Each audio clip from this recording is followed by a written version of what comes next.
Seguir en la pantalla Santiago 4, como leyó el pastor Carlos, y en la tarde de hoy estaremos entonces estudiando los versículos del 1 al 12. Pese a la extensa cantidad de versículos que tenemos, estaré enfocándome en esta tarde en los primeros versículos del 1 al 3 y luego expondremos el pasaje con la ayuda del Señor. Dice así la palabra de Dios: ¿De dónde vienen las guerras y los conflictos entre ustedes? ¿No vienen de las pasiones que combaten en sus miembros? Ustedes codician y no tienen, por eso cometen homicidio. Son envidiosos y no pueden obtener, por eso combaten y hacen guerra. No tienen porque no piden. Piden y no reciben, porque piden con malos propósitos para gastar en sus placeres.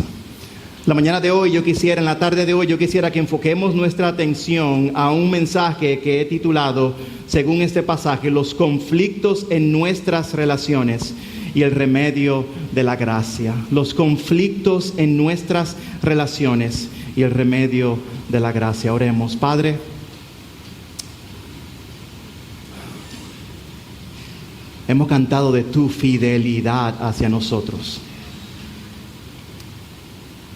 Y Señor, tu palabra es viva y eficaz. Tu palabra siempre es oportuna, nunca regresa vacía. Y Padre, lo que parece ser un texto pesado, difícil, confrontador en esta tarde, te pedimos que sea revestido por la gracia del Evangelio, y que aunque nos pegue fuerte a nuestros corazones y nos confronte, que abracemos el remedio de la gracia en medio de nuestros conflictos. Oh Cristo, te necesitamos. En el nombre de Jesús. Amén. Un famoso consejero y escritor, Lou Priolo, refiriéndose a los conflictos en las relaciones interpersonales, dijo la siguiente frase: dos cosas son seguras en esta vida por causa de nuestra naturaleza pecaminosa. 1, somos pecadores, y 2, vamos a ser heridos por el pecado en nuestras relaciones. 1, todos somos pecadores, y en segundo lugar, ese pecado va a hacer que todos seamos heridos en nuestras relaciones. Lo que el doctor Lou está afirmando con sus palabras es lo que la misma palabra de Dios nos revela en las Escrituras. La naturaleza del hombre caído desde el inicio ha creado una rotura, una división en nuestras relaciones personales por causa del pecado. Adán y Eva pecan contra Dios y la relación de ambos ahora es afectada por el pecado. Caín amargamente no tiene una buena relación con Abel, su hermano, y termina matándolo. Abraham tuvo conflicto con Sara, su mujer, por causa de Agar e Ismael. Jacob y Esaú, como hermanos que fueron, tuvieron grandes conflictos que tuvieron que separarse por un largo periodo de sus vidas. Los hermanos de José le venden en esclavitud porque tenían celos ante la preferencia de su padre Jacob por encima de todos los demás hermanos. ¿Qué tal los discípulos de Cristo? Juan, Pedro, Jacobo discutían entre ellos mismos quién tendría mejor posición en el reino de los cielos. Pero los conflictos no se limitan a ejemplos encontrados en las Escrituras, porque tú y yo también los experimentamos. Quizás tú vienes con un corazón cargado esta misma tarde por un conflicto en tu relación familiar, en tu relación matrimonial o en tu relación laboral. El punto es este: los conflictos en nuestras relaciones son una triste consecuencia del pecado en un mundo caído. Escucha bien, amada iglesia, todos hemos experimentado conflictos en nuestras relaciones, todos estamos experimentando conflictos y todos vamos a experimentar conflicto relacional. Es asunto de simplemente esperar cuando vengan a la vuelta de la esquina. Al examinar con profundidad los problemas en nuestras relaciones y los conflictos, nos daremos cuenta, según este pasaje de Santiago que acabamos de leer, que los conflictos normalmente surgen y son alimentados por actitudes egoístas que buscan exaltarse a uno mismo por encima del bienestar de los demás. Y queremos ser nosotros entonces los que gobernamos nosotros mismos nuestros corazones, los que gobernamos nuestras vidas, y egoístamente también queremos controlar la vida de las otras personas. Podemos decir que los conflictos salen a relucir cuando la persona incorrecta se sienta en el trono de nuestros corazones. Los conflictos salen a relucir cuando las personas incorrectas se sientan en el trono de nuestros corazones. La manera en la que podemos experimentar verdadera gracia, verdadero poder para navegar el mundo de los conflictos en nuestras relaciones es cuando nos despojamos nosotros mismos de los asientos de nuestros corazones y dejamos que el príncipe de paz se siente en nuestros corazones. Y la meta de todo creyente debe ser esa. Y es por eso que la idea principal que yo creo que Santiago nos está apuntando aquí en estos versículos del 1 al 12 es la siguiente: debemos repudiar deseos egoístas que causan conflictos en nuestras relaciones. Repúdialos y someternos a la gracia de Dios que nos capacita a ser humildes. Repudia deseos egoístas, abraza la gracia de Dios que te capacita a ser humilde. Y hermanos, no les niego que ha sido un pasaje el cual he luchado bastante toda la semana tratando de resumirlo dentro de lo posible y no cargarnos con un sermón muy extendido. Así que para ayudarnos a desglosar estos pasajes, lo que he hecho es dividir el sermón, este pasaje, en 3 encabezados principales. El primero de ellos vamos a ver el origen de las guerras y los conflictos. En segundo lugar vamos a ver las consecuencias o los resultados de las guerras y los conflictos. Y vamos a cerrar entonces con el remedio bíblico para luchar contra la guerra y los conflictos. La manera en que yo veo esto ahora en mi mano, en mi mente, en mi corazón, es como cuando uno va a despegar en un autobús o en un avión y te dicen: abróchense sus cinturones. Así que abramos estos pasajes y en estos 2 versículos abrochemos los cinturones y veamos lo que Dios nos dice acerca de los conflictos y su remedio. En primer lugar, el origen de los conflictos y las guerras. En primer lugar, Santiago nos dice que los conflictos, las guerras y los conflictos provienen de nuestros propios deseos pecaminosos. No provienen de nada externo que necesariamente nos está influyendo, sino que en mi propio corazón pecaminoso, de allí emanan los conflictos y las guerras el uno contra el otro. Recordemos que Santiago, en un tono directo y fuerte, reprende a la iglesia con ciertas actitudes que ellos estaban teniendo. Ya vimos en el capítulo 1 como él les llama a abrazar las pruebas, sabiendo que Dios está haciendo una obra especial en nuestras pruebas para asemejarnos más a Cristo. En el capítulo 2 nos anima a vivir una vida imparcial, amando a todas las personas, no importando su condición presente o pasada. En el capítulo 3 hizo un énfasis en el cuidado que tenemos que tener con nuestra lengua y la sabiduría del mundo. Debemos rechazar la sabiduría del mundo y abrazar la sabiduría de Dios. Al parecer, Santiago está lidiando en el capítulo 4 con lo que continuaba siendo una tensión dentro de la iglesia. Los hermanos que estaban siendo perseguidos, hermanos en Cristo, estaban luchando entre ellos mismos con conflictos relacionales, personales. Y Santiago viene entonces hablando directamente al corazón de ellos, recordándoles, haciéndole una cirugía espiritual y diciendo: en primer lugar, esos conflictos que ustedes están teniendo entre ustedes provienen de sus propios deseos pecaminosos, provienen de su propio corazón. ¿De dónde provienen? Dice Santiago: no vienen de las pasiones que combaten en sus miembros. Y cuando él dice en sus miembros, está diciendo esos pecados, esas pasiones que no agradan a Dios, afectan el todo de tu vida, todo tu cuerpo. Una vez más, Santiago afirma la culpabilidad del corazón del hombre.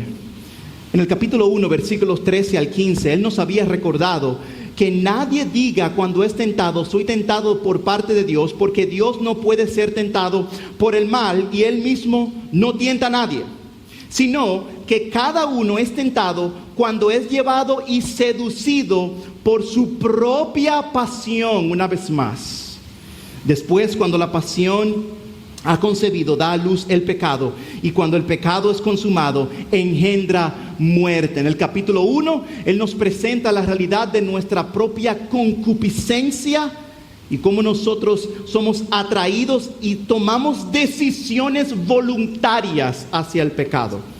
Y aquí en el capítulo 4, Él repite la misma idea. ¿Sabes de dónde vienen los conflictos? Vienen de pasiones que combaten en sus miembros. Ahora bien, la palabra pasión quizás no la entendemos tan claramente hasta que estudiamos de una manera un poquito más específica el original. Cuando dice la palabra pasión, es traducida del idioma original del griego al idioma de nosotros hoy día. Viene de la palabra hedone, de donde viene la palabra hedonismo. Así que lo que Santiago está diciendo es que las guerras y los conflictos vienen entonces de un hedonismo. ¿Qué es el hedonismo? El hedonismo es el vivir para el deleite y el placer personal. El vivir para el deleite y el placer personal. Deleite sensual, dice aquí un autor. Por implicación, lujuria o placer. Así que Santiago está diciendo que los conflictos que tú y yo enfrentamos muchas veces vienen como resultado de yo querer ser el dueño de mi propia vida y de yo darme a mis propios placeres y a mis propios deseos. Y cuando viene cualquier otra situación o cualquier otra persona que me impide vivir para mí y disfrutar de mis propios deleites y de mis placeres, entonces hay un choque de intereses, hay conflicto, hay dificultad. Yo lo vivo diariamente en mi hogar con 4 niños que el Señor nos ha regalado. Cada vez que tenemos que salir, casi cada vez, el asiento del medio de la minivan es el asiento más codiciado para los niños de la familia Sánchez. Todos se quieren sentar en el asiento del medio. Así que Natán sale con la idea de que yo quiero disfrutar del placer de sentarme en el asiento del medio. Pero hay un problema. Noemí quiere y entra a la van también, a la minivan, con el deseo de también sentarse en el asiento del medio de la minivan. Pero el problema se agrava. Cuando Josué entonces entra por esa puerta y él también quiere de su propio placer, su deseo, su satisfacción es, ¿sabe cuál es? Sentarse en el asiento del medio de la minivan. ¿Y qué sucede? 3 deseos muy distintos y a la vez similares están chocando entre sí. Y de allí entonces viene el conflicto en la familia Sánchez. Así que oren por nosotros, para que nosotros pongamos 2 asientos más y no tengamos que lidiar con tanto pecado. Bueno, en otras palabras, las guerras y los pleitos provienen de nuestros corazones pecaminosos con el cual nacemos. Tú y yo nacemos con esa carnalidad, con ese deseo, como hablaba el pastor Carlos las semanas pasadas, acerca de cómo el pecado ha permeado nuestras vidas desde el principio. ¿Y saben qué, amada iglesia? Ese problema de pecado, ese deseo de vivir para mi propia vida y nuestros placeres, aunque estemos bajo la gracia de Dios y del Evangelio de Cristo Jesús, continúa latente, continuo en nuestras vidas hoy día. El mismo apóstol Pablo reconoce esta verdad en Romanos capítulo 7, versículo 23, cuando él dice: así que queriendo yo hacer el bien, hallo esta ley que está en mí, porque según el hombre interior me deleito en la ley de Dios, pero veo otra ley en mis miembros, en mi carne, que se rebela contra la ley de mi mente y que me lleva cautivo a la ley del pecado que está en mis miembros. Pablo está diciendo, hay una lucha continua, y él lo explica de una manera más detallada en Gálatas capítulo 5, versículo 17. Porque el deseo de la carne es contra el espíritu, y el del espíritu es contra la carne, y estos se oponen entre sí para que no hagáis lo que quisierais. Hermanos, el origen de los conflictos y las guerras proviene, amado hermano, amada iglesia, del corazón pecaminoso, el cual tenemos tú y yo. Todos aquí presentes luchamos con esta realidad. Si esto es real, cuando yo levanto la voz en ira hacia mi esposa o hacia mis hijos, no es porque ellos me obligaron a hacerlo, no porque ellos me tentaron a hacerlo, sino es porque yo quise hacerlo. Cuando yo decido hacer fraude o hacer trampa, no es porque el sistema me forza a hacerlo, sino es porque yo en mi corazón pecaminoso tomé la decisión de hacerlo. Cuando ofendemos a otros con mentiras y calumnias, no es que ellos me forzaron a hacerlo, sino que internamente mi corazón tiende a querer hacer lo malo por mi pecaminosidad. Viene de un origen de mi propia carnalidad. Porque somos dados a los conflictos y parece ser que personas viven de conflicto en conflicto. ¿Cuál es el problema? La respuesta está en que nuestros deseos pecaminosos han tomado control de nuestros corazones. El origen de los pleitos y de las guerras y de los conflictos viene de un corazón pecaminoso. Viene de tu corazón, de mi corazón. Y muy rara vez el ser humano quiere tomar responsabilidad por sus hechos y acciones. Es muy común, aún dentro del pueblo cristiano, para nosotros buscar un culpable para todas nuestras acciones o pecados. Pero quisiera aclarar, sabemos que existen ocasiones donde el pecado que se ha cometido en contra de nosotros habrá de tentarnos a pagar mal por mal. A todos nos ha pasado. Pero no es excusa para entregarnos entonces a pagar el mal por mal. Enfocamos todas nuestras energías en evaluar cómo las otras personas son responsables por las acciones que ellos hicieron. Eva acusó a la serpiente, Adán acusó a Eva. La mujer que me diste, dijo él. Caín dijo, ¿acaso soy yo guardián de mi hermano? Y hoy día el ardor popular, lo que las personas normalmente dicen, el diablo me hizo hacerlo. Es que el diablo me hizo hacerlo.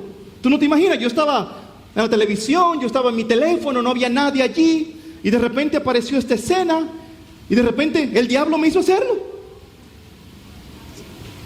Oh hermanos, que el Señor nos dé gracia para que humildemente reconozcamos nuestra necesidad de cambio de corazón, porque el origen de los conflictos y las guerras provienen de nuestros corazones pecaminosos. ¿Cuáles son los resultados entonces? Si el origen es mi corazón pecaminoso, y todos hemos visto, tenemos esta lucha en nuestro corazón, ¿cuál es el resultado entonces? ¿Qué se produce? ¿Cuáles son los resultados de yo entregarme a los placeres de mi vida y a mi corazón pecaminoso? He aquí 3 de ellos. El primero de ellos, el resultado de yo vivir en una vida entregada a mis placeres pecaminosamente. El primero de ellos es oraciones egoístas que Dios no contesta. ¿Sabe cuál es el resultado cuando tú vives orgullosamente? Oraciones egoístas que Dios no va a contestar. Miren el pasaje conmigo. Ustedes codician y no tienen, por eso cometen homicidio. Son envidiosos y no pueden obtener, por eso combaten y hacen guerra. No tienen porque no piden. Piden y no reciben porque piden con malos propósitos para gastarlos en sus placeres.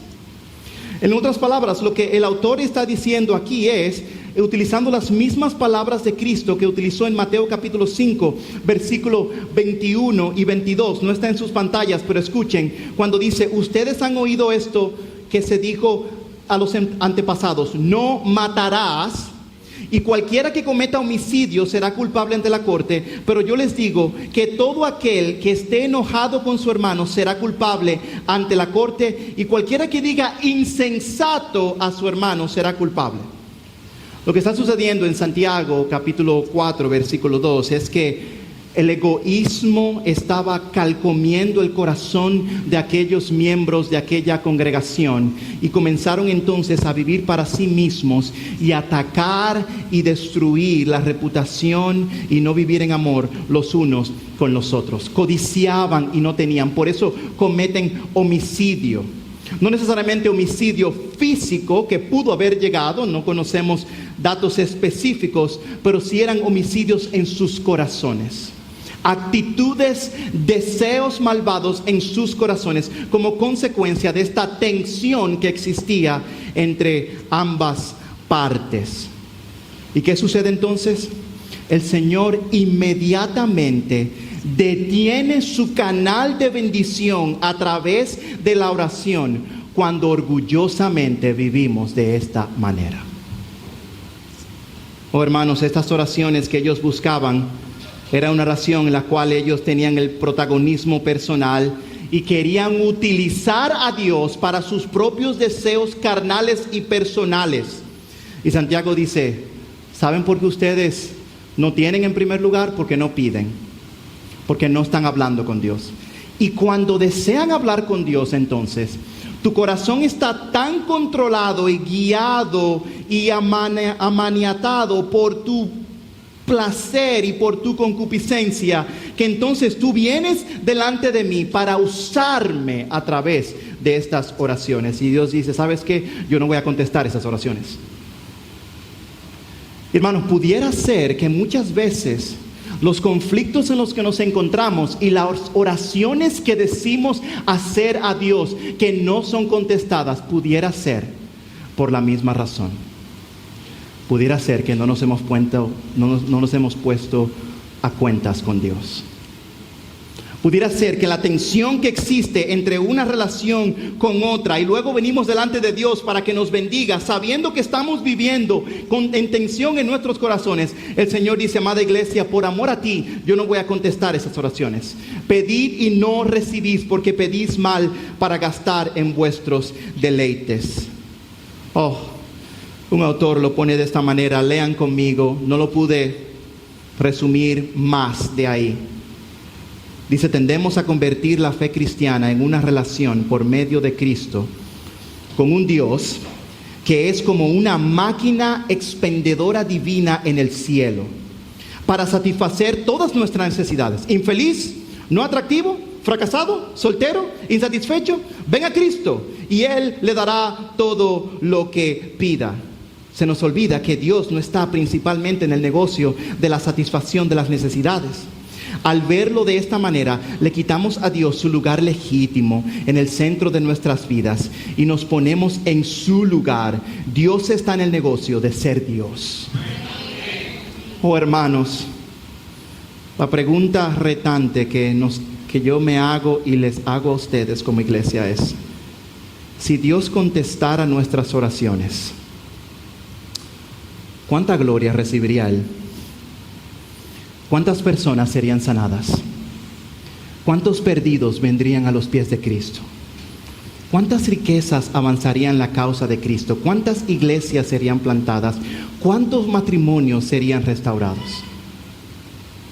Que el Señor en su gracia nos dé la perspectiva correcta del saber que Dios es digno de ser honrado por medio de una búsqueda sincera por quien Él es. Grande, santo, sublime, todopoderoso, y no por lo que nos pudiera dar simplemente a nosotros. Dios es merecedor de que vengamos a Él con una oración genuina y arrepentida delante de Él. ¿Cuál es la consecuencia de vivir con un corazón egoísta, enemistado unos con otros?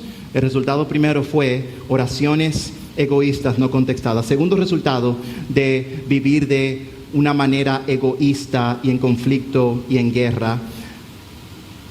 El tercer punto es relaciones afectadas por hablar mal de tu prójimo.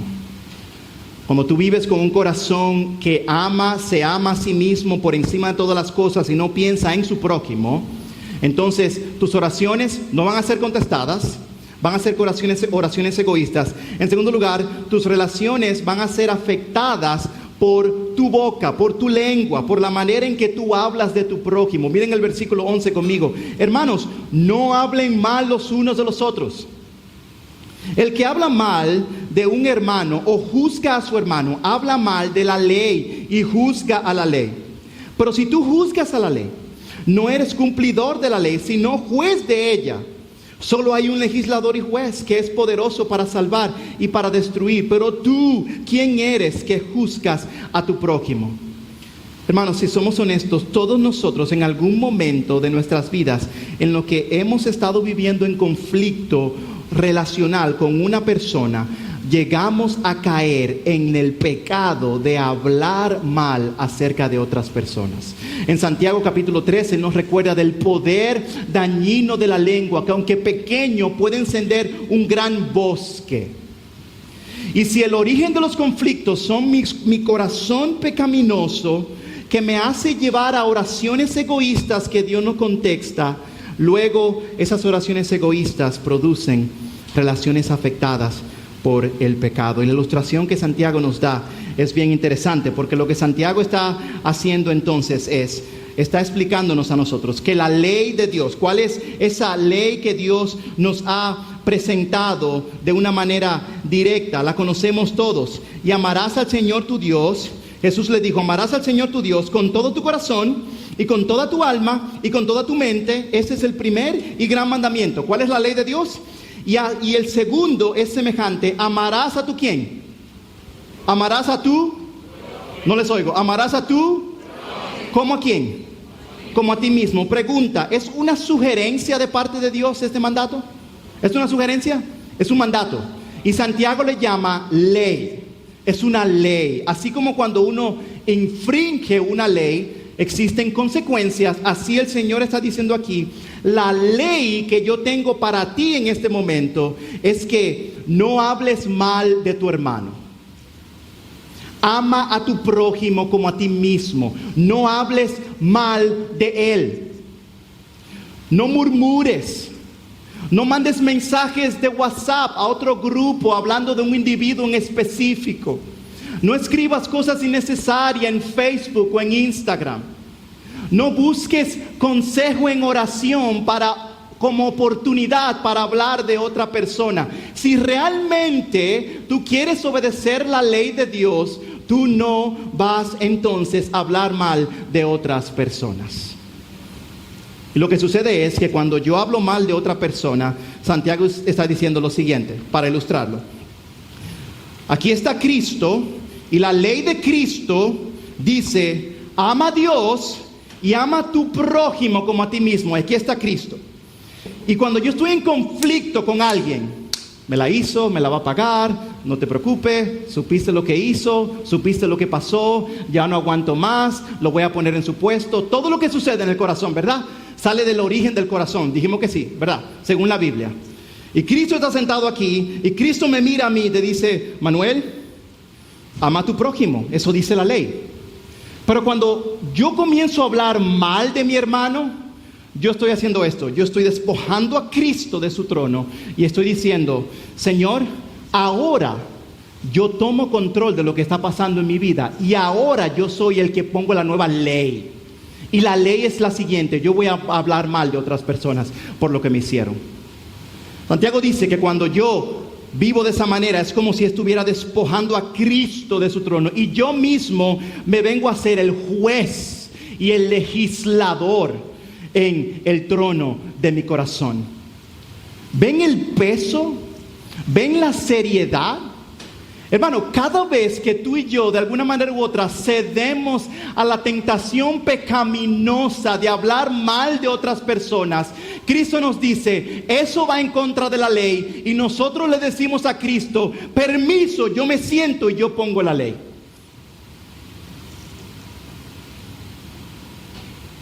Debemos tener esa realidad y ese peso en nuestros corazones bien claros. ¿Saben por qué?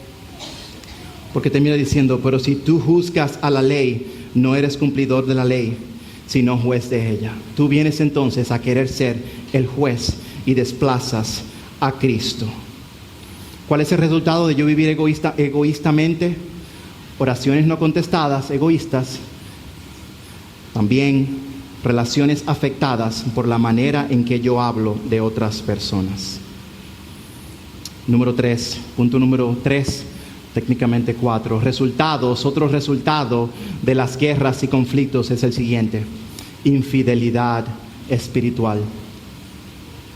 Hermanos, mi corazón ahora mismo late, penetrando mi corazón. Y yo clamo al Señor que lo haga también en tu corazón para gloria de su nombre. Y este punto aquí destruyó mi corazón. Hermano, cuando tú y yo vivimos egoístamente para nosotros mismos y nos hacemos los dueños y los reyes de nuestro propio corazón, eventualmente tenemos enemistad contra Dios mismo.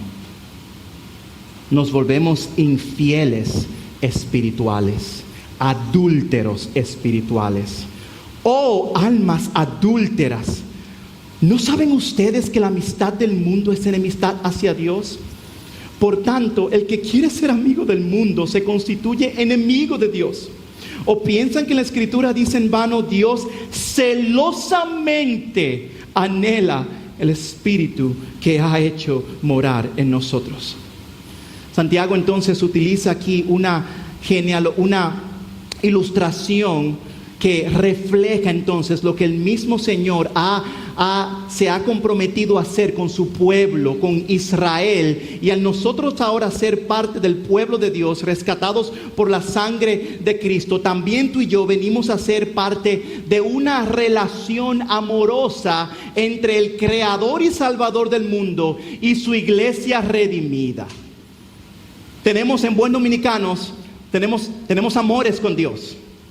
Él es nuestro amante, Él es nuestro deleite, Él es nuestra satisfacción, Él es nuestro todo, o debería ser nuestro todo.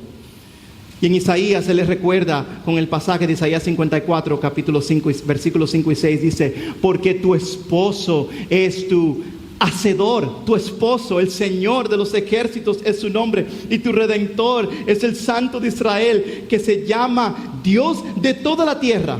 Porque como a mujer abandonada y afligida de espíritu te ha llamado el Señor, y como a esposa de la juventud es repudiada. En otras palabras, nosotros estamos perdidos, abandonados en este mundo, y el Señor en su gracia nos miró con misericordia y nos trajo a su redil, y ahora se convierte en nuestro esposo, en nuestro amado Padre celestial, en aquel que satisface todas nuestras necesidades. Santiago está diciendo que cuando yo vivo egoístamente para mí y persigo los placeres de este mundo, y persigo yo el ganar todos los conflictos y todas las batallas, porque la vida se trata de mí, Santiago dice: te estás volviendo un adúltero espiritual. Un autor lo pone de esta manera: es como si en un matrimonio la esposa demande y pida permiso a su esposo para serle infiel. Yo quiero casa, yo quiero provisión tuya, yo quiero viajes, yo quiero comida, yo quiero tu fidelidad, pero mi amor real es por otras cosas o por otras personas. Eso es lo que Santiago está diciendo. Cuando yo vivo por los placeres de mi mundo, de mi corazón para el mundo, es como decirle a Dios: Señor, yo quiero que tú proveas para el colegio de los niños. Señor, yo quiero que tú restaures esta relación. Señor, yo quiero que tú hagas esto. Señor, yo quiero que tú hagas los otros. Incluso hasta podemos ayunar, pero al final nuestro corazón está apartado de nuestro amante, de nuestro Señor y Salvador. Santiago dice que cuando vivimos de esta manera, estamos literalmente estamos pecando contra Dios al irnos tras otros amores. Un autor, Barclay, lo pone de esta manera: la idea es que Dios ama a sus hijos con tal pasión que no puede soportar ningún otro amor dentro de los corazones de los hombres. Hermanos, pese a nuestra idolatría y adulterio al cual nos damos espiritualmente en contra de Dios, Dios es tan fiel, Dios es tan bueno y Dios está tan comprometido contigo y conmigo, que aunque nosotros en ocasiones estemos en el altar casándonos con Cristo y nuestros ojos se vayan tras otros placeres, Él me mira de cara a cara y me dice: mi amor por ti es incondicional, al punto tal que moriré por ti en la cruz del Calvario, para que todos tus pecados sean borrados y para que seas presentada como una esposa, como una novia limpia y sin mancha, y tu verdadera satisfacción se encuentre en el Creador del universo. Él te persigue, como en Oseas, en el libro de Oseas, cuando el Señor le llama a Oseas a que se case con Gomer, una prostituta que entregaba su cuerpo a los demás, y le decía: ve, búscala, cásate con ella. Luego que se casa con ella, Gomer continuó siendo infiel. Y él iba y la perdonaba, y ella salía y se entregaba una vez más. Él la perdonaba y salía una vez más. Y Oseas dice: Señor, ¿hasta cuándo yo dejaré que ella siga atropellándome y no cumpliendo su propósito de ser fiel a mí? Y el Señor le dice: sal otra vez y búscala, porque de la misma manera que tú le persigues a ella, yo persigo a mi pueblo. Y hermanos, debemos confesar la realidad de que muchas veces vivimos nuestras vidas y nuestros días abrazando a otros placeres de este mundo, creyendo que nos van a traer satisfacción. Pero el Señor nos persigue con amor incansable y te dice: no vivas de esa manera en adulterio. Pastor, ¿qué esperanza tenemos entonces? ¿Cómo yo salgo de ahí? Porque, pastor, le voy a ser honesto. ¿Usted sabe qué? Esta semana yo viví para mí 100%. Mi casa, un conflicto que usted no quiere. La consejería que necesitamos es innumerable. Mi relación con mis hijos, muy dolida. Mi nivel de perdonar a otros, intolerante. Ni voy a pensarlo, ni voy a hacerlo, ni voy a proceder. Pastor, yo me siento atrapado, yo me siento imposibilitado de vivir de otra manera que no sea para mí mismo. ¿Qué hago? ¿Cuál es el remedio? Bueno, Santiago nos da una hermosa realidad que está disponible para todo aquel que en primer lugar se acerque a Dios en humildad. Acércate a Dios en humildad. Pero Él da mayor gracia.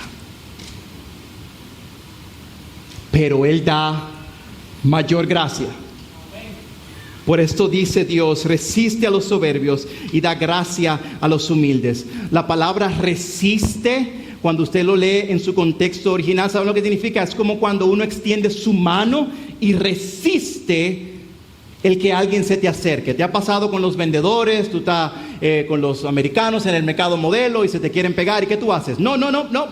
Yo resisto que te acerques. El pasaje está diciendo aquí que Dios hace eso con los soberbios y con los orgullosos. Cuando nos damos al pecado, Dios dice: distancia.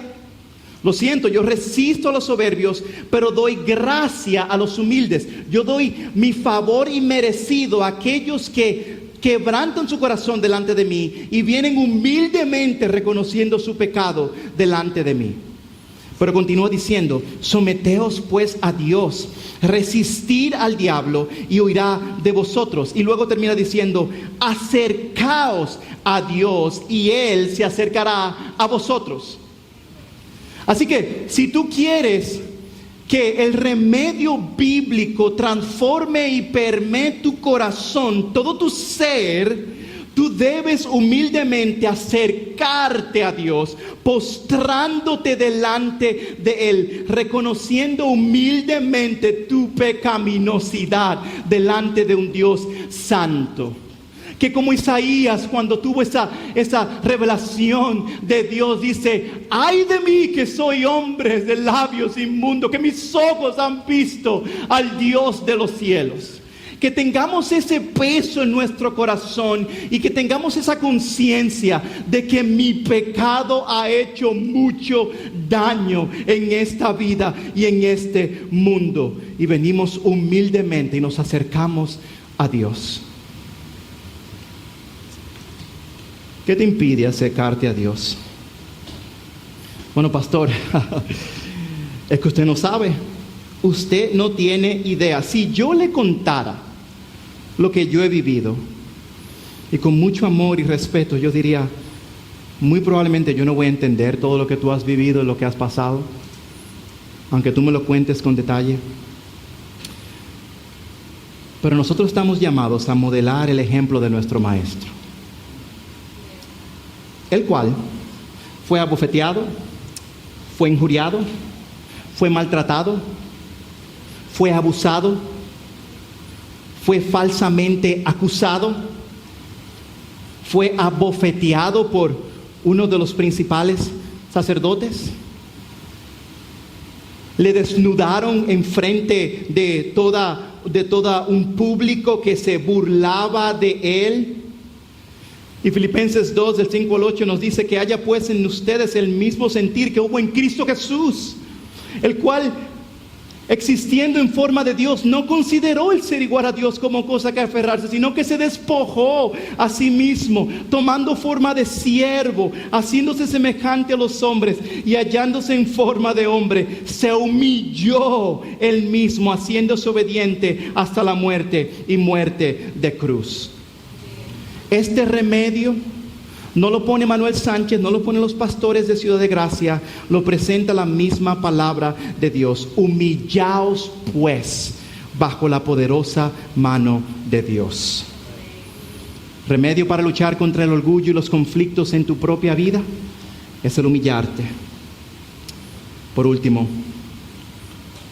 ¿cuál es el último antídoto en esta receta espiritual? Confiesa y sé quebrantado por tu pecado.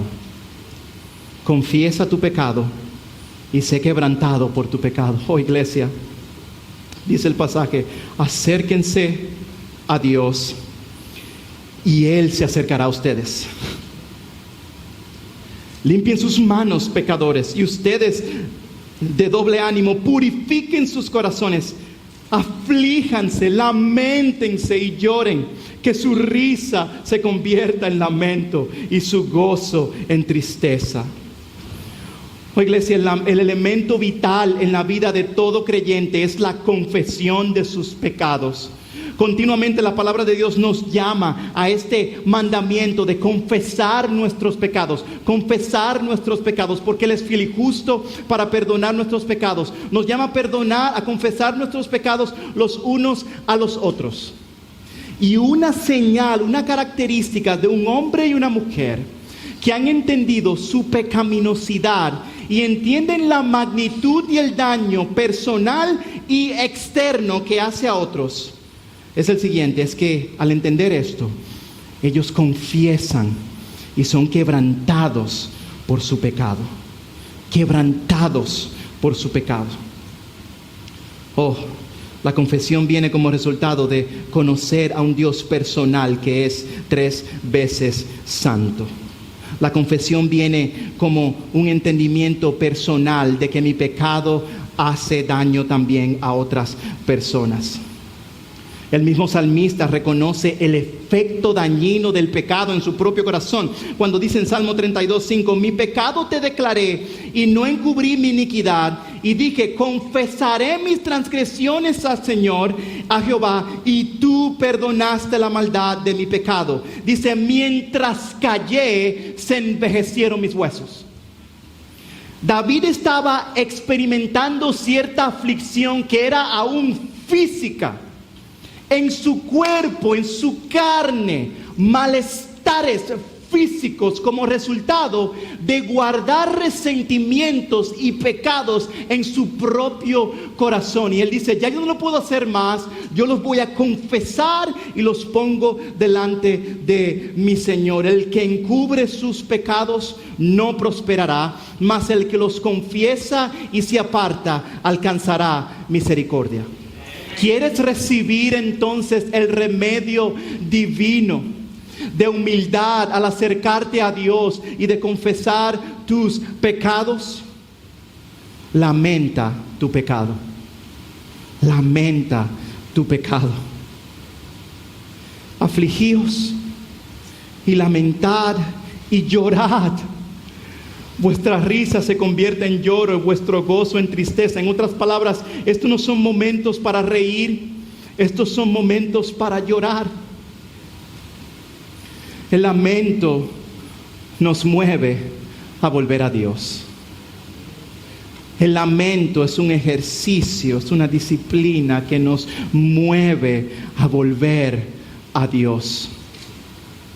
Oh, iglesia, el común denominador en todos los avivamientos que la iglesia ha experimentado desde el libro de los Hechos, capítulo 1, hasta nuestros días, ha sido el siguiente: lamento por nuestra condición pecaminosa y por el daño que el pecado ha hecho en nuestras vidas. Jonathan Edwards, al predicar, las personas al escuchar el mensaje de la palabra de Dios se lanzaban al suelo clamando por gracia, por misericordia, porque entendían lo horrendo de sus pecados en contra de un Dios santo y lo mucho que estaba afectando la sociedad de aquel entonces. En el libro de los Hechos, los judíos y todos aquellos presentes, luego que Pedro les presenta el evangelio, dicen ellos: ¿qué tendremos que hacer para ser salvos?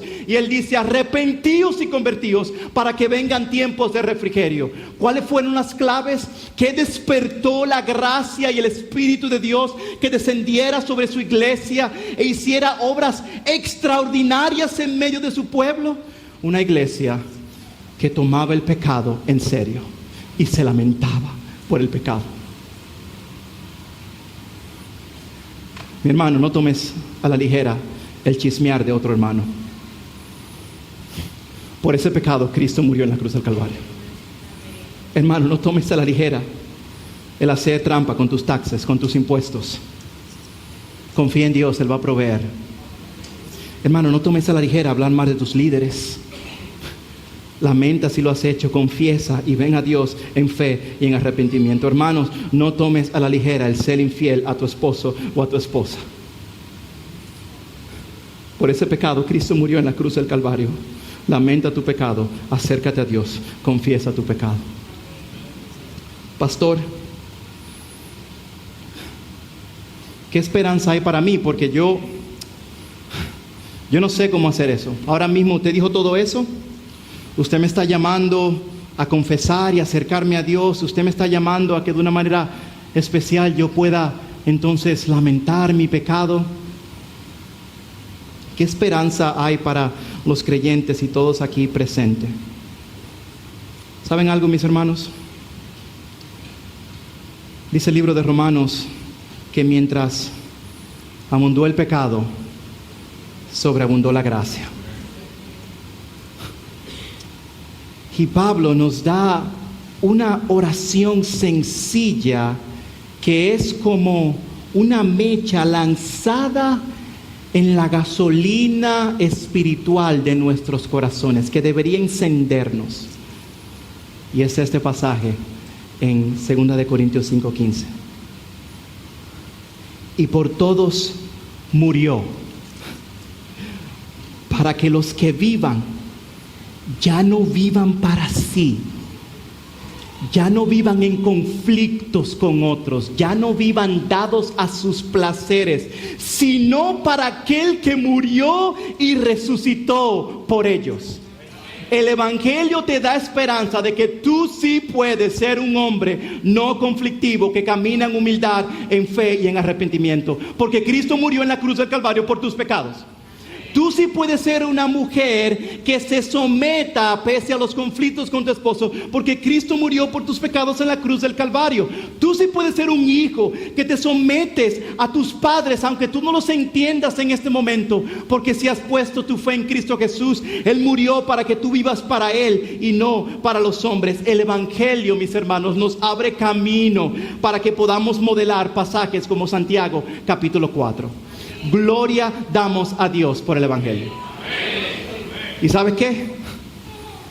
Quizás alguno entre nosotros aquí no ha abrazado este Evangelio. Y aún escuchando lo que Dios está haciendo en esta habitación a través de este sermón, tu corazón sigue resistiendo. Yo te animo a que tú rindas las armas de tu rebelión en contra de Dios y le digas: Señor, perdóname de mis pecados. Necesito que tú tomes control de mi vida.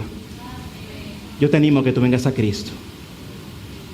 No resistas más el llamado de tu Creador y de tu Salvador. Hermanos, movido por el Espíritu, yo quisiera que tomemos un minuto y en respuesta a lo que Dios nos ha dicho a través de su palabra, nosotros hagamos dos cosas: con sus ojos inclinados, sus rostros inclinados, ojos cerrados. Es un tiempo entre tú y Dios. Si tú ahora mismo estás pasando por un conflicto, ya sea por tu egoísmo y pecado, o ya sea una combinación del pecado de otros en tu vida, yo quiero orar por ti. Porque sabemos que eso no es fácil, sabemos que hay tensiones y tentaciones. Si ahora mismo tú estás diciendo: pastor, yo estoy pasando por unos conflictos increíbles, han pecado contra mí, yo también he pecado con otros, por favor, ore por mí. Nadie está mirando. Yo quisiera saber cómo orar por ti. Tú levanta tu mano y yo quisiera orar por ti ahora mismo. Veo tu mano. Voy a orar por ti colectivamente. Veo tu mano. Veo tu mano. Veo tu mano. Veo sus manos. Señor, tu iglesia está viviendo momentos de conflicto por causa del pecado. Muchos hemos recibido consecuencias del pecado que nos están afectando y otros hemos sido los propulsores de esos conflictos. Así que, Padre, aquellos que levantaron sus manos ahora, algunos de ellos con corazones y ojos sollozos, claman a ti, clamamos por ellos como iglesia. Levantamos nuestra voz, orando los unos por los otros y clamando y diciendo: oh Dios de los cielos, restaura, trae sanidad, trae gracia a estas relaciones, y que Cristo sea el que se siente en el trono de sus corazones. En segundo lugar, yo quisiera animarte a que si tú tienes que pedir perdón por algo específico en una relación conflictiva, que delante del Señor, en estos momentos, no tienes que levantar la mano, no tienes que pararte de aquí, delante del Señor, tú te propongas ahora mismo el decir: Señor, por fe, yo voy a ser humilde, yo voy a confesar y yo voy a pedir perdón. ¿Qué pasaría si el pueblo de Dios abiertamente abraza este mensaje de las Escrituras y restauramos nuestras relaciones dentro de lo posible? La palabra de Dios nos dice: entre tanto que sea posible, estar en paz con todos los hombres. Pongamos nuestra parte y dejemos el resto a Dios. ¿A quién le tienes que pedir perdón tú? ¿Se encuentra en esta habitación esa persona? No lo sé. ¿Se encuentra en tu hogar? No lo sé. ¿Se encuentra en tu trabajo? Oh, yo te animo a que tú confieses, a que tú vayas y restaures esa relación con la gracia y la ayuda de Dios. Iglesia, que el Señor nos ayude a modelar y a vivir este glorioso pasaje que nos da esperanza, porque Cristo murió y resucitó de entre los muertos. En el nombre de Jesús. Amén. Amén.